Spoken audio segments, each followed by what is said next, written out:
Ahojte, moje meno je Nikolás Rakoci a v našej športovej akadémii sa riadime motom žiadna prekážka nie je príliš ťažká. Naším cieľom je podporiť rozvoj pohybových schopností u detí, mládeže a dospelých v prekážkových behoch obstacle course racing. Pecka, super.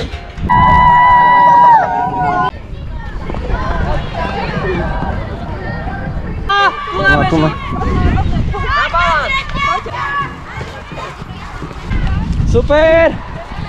To je ono! A okolo, naspäť vrátim! Super, idem na šmykálku, poď!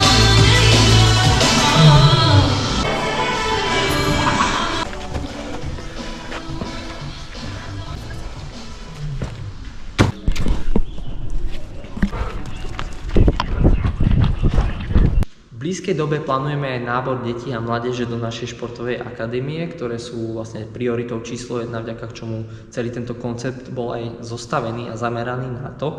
Rovnako ako chceme rozvíjať aj šport na Slovensku a organizovať v budúcnosti vlastné súťaže, vlastné športové podujatia, tak chceme aj rozvíjať pohybové schopnosti a zručnosti našich členov.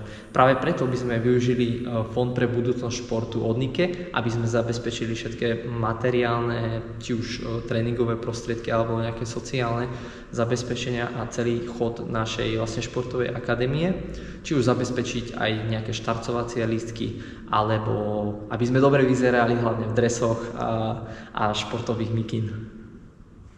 Ahojte! Žiadna prekážka nie je príliš ťažká.